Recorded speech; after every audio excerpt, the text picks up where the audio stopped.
Thank you for joining today's session and let us straight away get into it. So these are the four important articles we are going to see in our analysis, and the first article is about classifying denotified tribes, impact on reservation and welfare policies. The second article is about DeepSeek AI, reshaping global tech and India's AI strategy. The third article is about substantive equality in child marriage laws, key takeaways. And the fourth article is about the constitutionality of Trump's executive order on birthright citizenship. So let us straight away get into a first article, which is about classifying denotified tribes and impact on reservation and welfare policies. So denotified tribes அப்படிங்கிறவங்க ஹிஸ்டாரிக்கலாகவே மார்ஜினலைசேஷனை face பண்ணுறாங்க. ஏன் அப்படின்னா colonial எராலிருந்துமே அவங்கள வந்து criminalise பண்ணப்பட்டிருக்காங்க. So anthropological survey of India ANSI and tribal research institutes TRIன்னு சொல்லுவாங்க. அவங்க இந்த கம்யூனிட்டிஸை டீநோட்டிஃபைட் கம்யூனிட்டிஸை கிளாஸிஃபை பண்ணியிருக்காங்க. எதுக்காகன்னா இவங்களுக்கும் ரிசர்வேஷன் பெனிஃபிட்ஸ் வந்து கிடைக்கணும் அப்படின்றதுக்காக இவங்க வந்து இப்படி கிளாஸிஃபை பண்ணியிருக்காங்க. ஸோ ரீசன்ட் டெவலப்மெண்ட்ஸ் என்ன அப்படின்றத பார்க்கலாம். 268 denotified tribes, semi nomadic and nomadic ட்ரைப்ஸை வந்து டாக்குமெண்ட் பண்ணியிருக்காங்க இந்த anthropological survey of India. And 179 கம்யூனிட்டிஸை வந்துட்டு SC ST அண்ட் OBC லிஸ்ட்டில் இன்க்ளூட் பண்ணுறதுக்கு ரெக்கமெண்டேஷன்ஸ் கொடுத்துருக்காங்க. அண்ட் 63 குரூப்ஸ் வந்துட்டு அன்ட்ரேசபிளாக இருக்காங்க. ஏன் அப்படின்னா due to migration, assimilation or name சேஞ்சஸ்னால. அண்ட் பொலிட்டிக்கல் டிபேட்ஸும் நிறைய வந்து நடந்துட்டுருக்கு. எதுக்காக அப்படின்னா இவங்கள இன்க்ளூஷன் பண்ணலாமா வேணாமா, அண்ட் இவங்களுக்காக செப்பரேட் ரிசர்வேஷன் கேட்டகரி கொண்டு வரலாமா அப்படின்றத பற்றி. So historical background and mean for classification என்ன அப்படின்றத பார்க்கலாம்.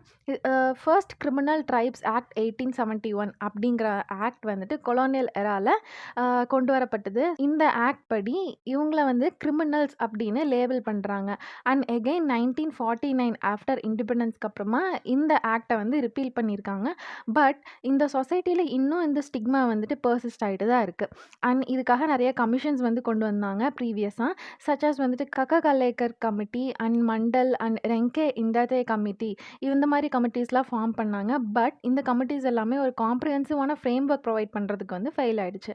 அண்ட் நித்தி ஆயோக் வந்து 2019 ஒரு ஸ்பெஷல் கமிட்டி வந்துட்டு ஃபார்ம் பண்ணியிருந்தாங்க. அதில் ANSI அண்ட் TRI வந்துட்டு அசைன் பண்ணி இதுக்காக ஒரு ஸ்டடியை கண்டக்ட் பண்ணுங்க அப்படின்னு இந்த கமிட்டிலாம் அவங்கள அட்வைஸ் பண்ணியிருக்காங்க. So impact on reservation and welfare policies என்ன அப்படின்னு பார்க்கலாம். First one, inclusion in SC ST or OBC lists. இதில் என்ன இம்பேக்ட் இருக்குது அப்படின்னா இந்த மாதிரி அவங்கள இந்த லிஸ்ட்ஸில் இன்க்ளூட் பண்ணுறதுனால ஒரு அஃபர்மேட்டிவ் ஆக்ஷன் எடுக்கிறத வந்து இதை என்ஷூர் பண்ணுது. அண்ட் ஆல்சோ நிறைய கவர்மெண்ட் ஸ்கீம்ஸில் இவங்களுக்கு வந்து ஆக்சஸ் கொடுக்கப்படுது.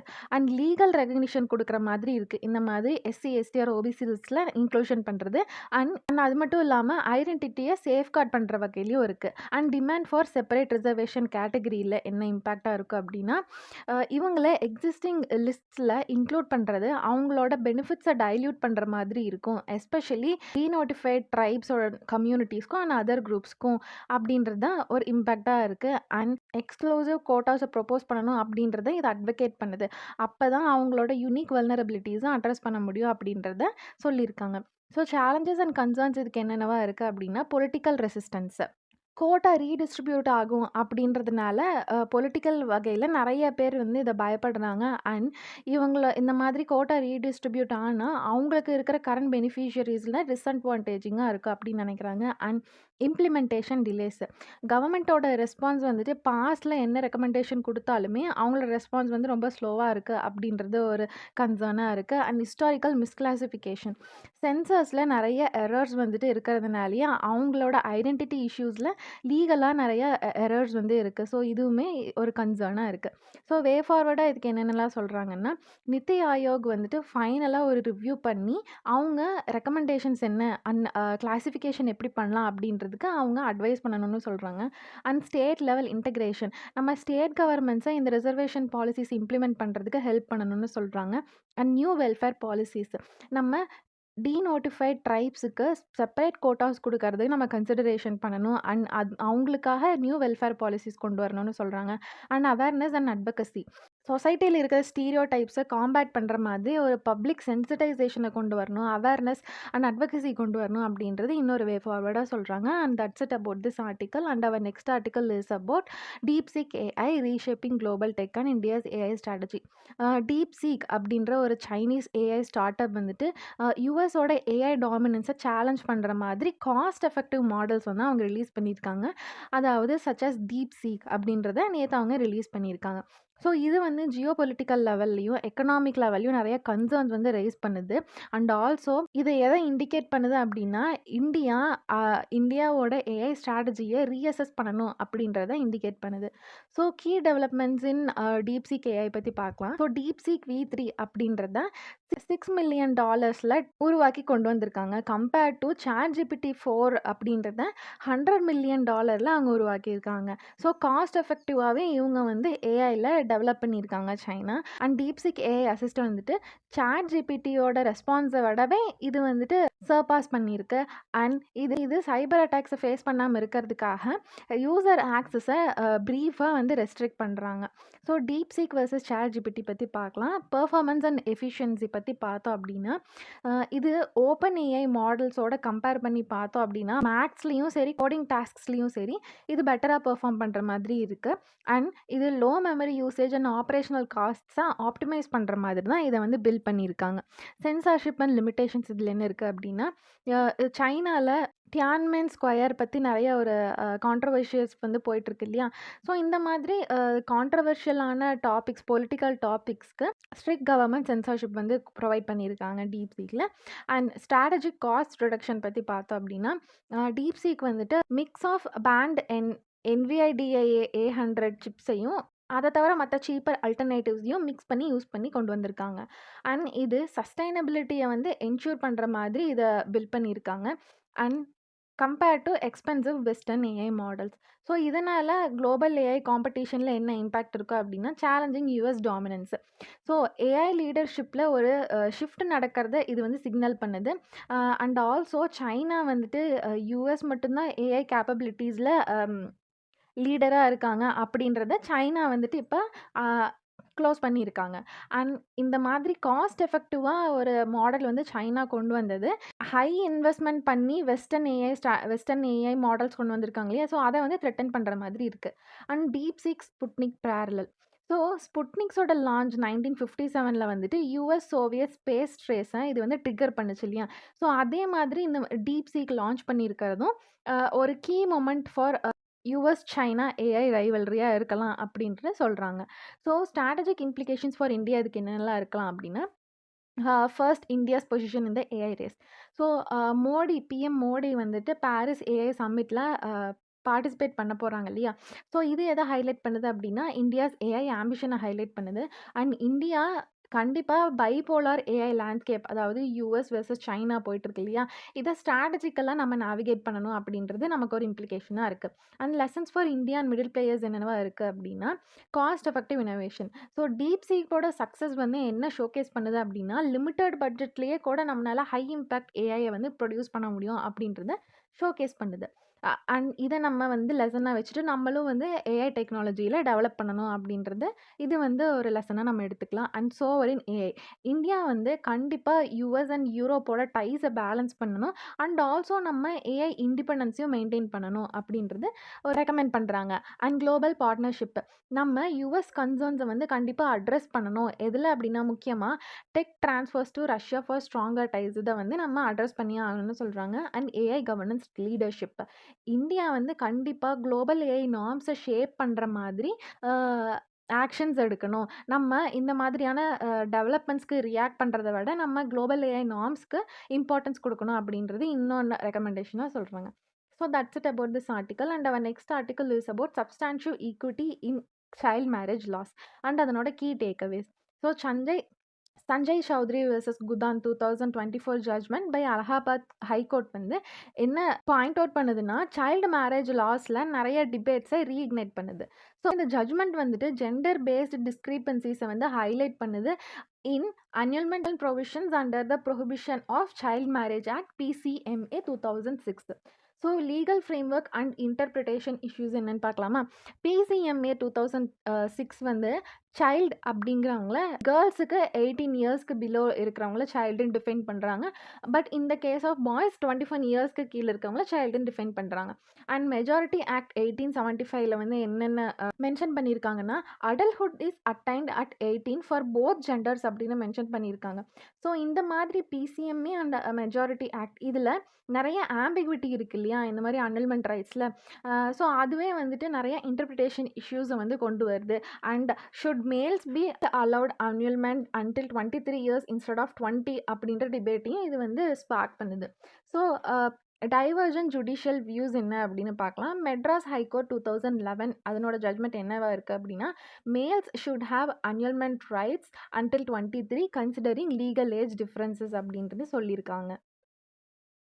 அண்ட் அலகாபாத் ஹைகோர்ட் 2024 என்ன கொடுத்துருக்காங்க அப்படின்னா, equal annulment period till 20 years upholds gender equality and challenges patriarchal norms அப்படின்னு அவங்க சொல்லியிருக்காங்க. அண்ட் சுப்ரீம் கோர்ட் 2017 ரிமார்க் என்ன பண்ணியிருக்காங்கன்னா, suggested annulment until 23 for males but lacked in depth legal reasoning இதை வந்து அவங்க சொல்லியிருக்காங்க. So gender disparity and legal challenges என்ன அப்படின்னு பார்த்தோம் அப்படின்னா, டிஃப்ரென்ஷியேட்டட் மேரேஜபிள் ஏஜ், அதாவது கேர்ள்ஸுக்கு 18 அண்ட் பாய்ஸுக்கு 21 இருக்கிறதுனால இது உமனை டிஸ்ப்ரப்போர்ஷனேட்டாக அஃபெக்ட் பண்ணுது அப்படின்றது ஒரு சேலஞ்சாக இருக்குது லீகல் லெவலில். அண்ட் இந்த மாதிரி இருக்கிறது வந்து உமன்ஸுக்கு அவங்களோட annulment விண்டோவை ரெஸ்ட்ரிக்ட் பண்ணுறாங்க. ஸோ இதனாலேயே அவங்க சைல்டு மேரேஜ்லேருந்து எஸ்கேப் ஆகிற எபிலிட்டி வந்து லிமிட் பண்ணுற மாதிரி இருக்குன்னு சொல்கிறாங்க. And supreme court's pending decision வந்துட்டு future annulment rights on gender equality in marriage லாஸை வந்து ஷேப் பண்ணுற மாதிரி இருக்கும் அப்படின்னு சொல்கிறாங்க. Rethinking the legal age of marriage. So இதில் என்ன பார்க்கலாம்னா, 2021 அமெண்ட்மெண்ட்டில் என்ன சொல்லியிருக்காங்க அப்படின்னா, மேரேஜ் ஏஜ் வந்துட்டு 21 ரைஸ் பண்ணணும் ஃபார் போத் த ஜெண்டர்ஸ் அப்படின்னு சொல்லியிருக்காங்க. எதுக்காக அப்படின்னா, to improve health and education. So இதுக்கு கன்சர்ன்ஸ் என்னவா இருக்குது அப்படின்னா, அட்டானமியை ரெஸ்ட்ரிக்ட் பண்ணுற மாதிரி இருக்கலாம். And it could lead to increased state control and family disruptions அப்படின்னு சொல்கிறாங்க. ஸோ 2024 ஸ்டடியில் என்ன மென்ஷன் பண்ணியிருக்காங்கன்னா, nearly half of PCMA cases வந்துட்டு செல்ஃப் இனிஷியேட்டட் மேரேஜஸ்க்கு இன்வால்வ் ஆயிருக்கு வித் ஃபேமிலியல் ஆப்போசிஷன் அப்படின்னு இந்த ஸ்டடியில் பாயிண்ட் அவுட் பண்ணியிருக்காங்க. ஸோ இதுக்கு பாலிசி ரெக்கமெண்டேஷன்ஸ் என்னவா இருக்குது அப்படின்னா, நம்ம free and compulsory education till 18 அப்படின்றத என்ஷூர் பண்ணணும். And social scrutiny for young women வந்து ஸ்ட்ரென்தன் பண்ணணும். And access to health care and reproductive சர்வீசஸை இம்ப்ரூவ் பண்ணணும். And sexuality education to empower அடலசன்ஸை வந்து காம்ப்ரிஹென்சிவாக நம்ம கொண்டு வரணும்னு சொல்லியிருக்காங்க. So that's it about this article. And our next article is about the constitutionality of Trump's executive order on birth right citizenship. So Trump வந்துட்டு ரீசெண்டாக ஒரு எக்ஸிக்யூட்டிவ் ஆர்டர் வந்து கொடுத்துருக்காங்க. எதுக்காக அப்படின்னா, பர்த் ரைட் சிட்டிசன்ஷிப்பை வந்து ரெஸ்ட்ரிக்ட் பண்ணுற மாதிரி. ஸோ இந்த மாதிரி அவர் எக்ஸிக்யூட்டிவ் ஆர்டர் கொடுத்தது நிறைய லீகல் டிபேட்ஸை வந்து ஸ்பார்க் பண்ணியிருக்கு. ஸோ இந்த ஆர்டர் வந்துட்டு US district judge John half an hour அப்படிங்கிறவங்க பிளாக் பண்ணியிருக்காங்க. அண்ட் இது எதுக்காக பிளாக் பண்ணியிருக்கான்னு அவர் டேர்ம் பண்ணுறாருன்னா, பிளாட்டன்ட்லி அன்கான்ஸ்டிடியூஷனல் அப்படின்னு சொல்லி அவர் பிளாக் பண்ணியிருக்காரு. So birth right citizenship and 14th amendment பற்றி பார்க்கலாம். ஜஸ்ட் சோலி, அதாவது ரைட் ஆஃப் சாயில் அப்படின்ற ஒரு பிரின்சிபல் வந்துட்டு, ஸோ US சாயிலில் பிறக்கிற எல்லாத்துக்குமே சிட்டிசன்ஷிப்பை கிராண்ட் பண்ணணும் அப்படின்னு இந்த பிரின்சிபல் வந்துட்டு சொல்லுது, regardless of parents nationality. So 14th amendment 1868 வந்து என்ன சொல்லுதுன்னா, birth right citizenship in respond to Dred Scott versus Stanford 1857 case. So இதில் வந்து இதை பேஸ் பண்ணி எஸ்டாப்ளிஷ் பண்ணியிருக்காங்க. So United State versus Wong Kim Ark 1898 இதில் வந்து என்ன ரீஅஃபர்ம் பண்ணியிருக்காங்க அப்படின்னா, citizenship for children of non citizen அப்படின்றத ரீஅஃபர்ம் பண்ணியிருக்காங்க. ஸோ ட்ரம்ப்ஸ் எக்ஸிக்யூட்டிவ் ஆர்டர் அதனோட கீ ப்ரொவிஷன்ஸ் பற்றி பார்த்தோம் அப்படின்னா, subject to the jurisdiction thereof அப்படின்றத ரீடிஃபைன் பண்ணிவிட்டு, children of undocumented immigrants, visa holders and டூரிஸ்ட்ஸை வந்துட்டு எக்ஸ்க்ளூட் பண்ணணும் அப்படின்னு அவர் ஆர்டர் பண்ணியிருக்காரு. அண்ட் இவர் வந்துட்டு சிட்டிசன்ஷிப்பை வந்து லிமிட் பண்ணுறாரு. யாருக்கு அப்படின்னா, to those who are born to at least one US citizen or lawful permanent ரெசிடெண்ட்டாக இருக்கணும் அப்படின்னு லிமிட் பண்ணுறாரு. அண்ட் இவர் ரெஸ்ட்ரிக்டிவ் பேரண்டேஜ் டெஃபினிஷன்ஸை வந்து இன்ட்ரடியூஸ் பண்ணி டிரான்ஸ்ஜெண்டர் அண்ட் நான் பைனரி பேரண்ட்ஸை வந்து எக்ஸ்க்ளூட் பண்ணுறாரு. அண்ட் இதுக்கு வந்து என்ன ஜஸ்டிஃபிகேஷன் கொடுக்குறாரு அப்படின்னா, பர்த் ரைட் சிட்டிசன்ஷிப்பை கிளைம் பண்ணுறது வந்து illegal immigration and burden on public ரிசோர்ஸை வந்து என்கரேஜ் பண்ணுற மாதிரி இருக்குது அப்படின்னு அவர் ஜஸ்டிஃபிகேஷன் கொடுத்துருக்காரு. So legal challenges and judicial rebuttal இதுக்கு என்னவா இருக்குது அப்படின்னா, இது வந்து 14th அமெண்ட்மெண்ட்டோட வயலேஷனாக இருக்குது. ஸ்காட்டஸ் பிரசிடென்ட்ஸ், அதாவது வாங்கிம் ஆர்க் அப்படின்றது வந்து பர்த் ரைட் சிட்டிசன்ஷிப்பை எஸ்டாப்ளிஷ் பண்ணியிருக்கு இல்லையா, முன்னாடி பார்த்த மாதிரி. ஸோ இதை வந்து வயலேட் பண்ணுற மாதிரி இருக்கு. And exceeding executive authority, citizenship laws வந்துட்டு காங்கிரஸ் அண்ட் கான்ஸ்டியூஷனில் ஃபால் ஆகுது. ஸோ இது வந்து எக்ஸிக்யூட்டிவ் பவர் கிடையாது. ஸோ எக்ஸிக்யூட்டிவ் அவங்களோட பவரை எக்ஸீட் பண்ணுற மாதிரி இருக்குது. And discriminatory interpretation, so narrow definition வந்துட்டு 100+ இயர்ஸ் ஆஃப் லீகல் பிரசிடெண்ட்டை கான்ட்ரடிக்ட் பண்ணுற மாதிரி இருக்குது. And separation of powers, so executive overreach into fundamental citizenship rights அப்படின்றத ப்ரிவென்ட் பண்ணணும். அது மட்டும் இல்லாமல் செப்பரேஷன் ஆஃப் பவர்ஸை ஃபாலோ பண்ணணும் அப்படின்றது இருக்குது. ஸோ இதுக்கு பாத் ஃபார்வர்டாக என்ன சொல்கிறாங்க அப்படின்னா, கான்ஸ்டிடியூஷனல் அமெண்ட்மெண்ட் கொண்டு வரலாமா அப்படின்றாங்க. So amending the 14th amendment, so 14th அமெண்ட்மெண்ட்டை திருப்பி அமெண்ட் பண்ணுறதுக்கு என்னென்ன ரெக்குவயர்மெண்ட் வேணும் அப்படின்னா, 2/3 approval in both the houses of Congress and 2/3 of the states வேணும். And ratification by 3/4 of the states வந்துட்டு தேவைப்படும். அண்ட் இது வந்து ஹைலி அன்லைக்லின்னு சொல்கிறாங்க, because due to political and legal சேலஞ்சஸ்னால. ஸோ ப்ராடர் இம்ப்ளிகேஷன்ஸ் இதுக்கு என்னவா இருக்குது அப்படின்னா, இமிக்ரேஷன் அண்ட் குளோபல் ட்ரெண்ட்ஸ் பற்றி பார்க்கலாம். ஸோ குளோபல் லெவல் என்ன ட்ரெண்ட்ஸ் இருக்குது அப்படின்னா, யூஎஸ் அண்ட் கனடா வந்து ஜஸ்ட் சோலி அப்படின்ற பிரின்சிபல் ஃபாலோ பண்ணுறாங்க, அதாவது right of soil. And jus sanguinis அப்படின்றது ரைட் ஆஃப் பிளட். இதை இந்த பிரின்சிபலை வந்து ஜெர்மனி அண்ட் ஜப்பான் ஃபாலோ பண்ணுறாங்க. And several countries such as எக்ஸாம்பிளுக்கு யூகே, ஆஸ்திரேலியா, ஃப்ரான்ஸ் வந்துட்டு பர்த் ரைட் சிட்டிசன்ஷிப்பை ரெஸ்ட்ரிக்ட் பண்ணியிருக்காங்க. பட் யூஎஸ் வந்துட்டு இந்த மாதிரி பண்ணுறதுக்கு கான்ஸ்டிடியூஷனல் ரிவிஷன் வந்து தேவைப்படும். ஸோ இதெல்லாம் தான் இந்த ஆர்டிக்கலில் மென்ஷன் பண்ணியிருக்காங்க. So thank you for joining for today session.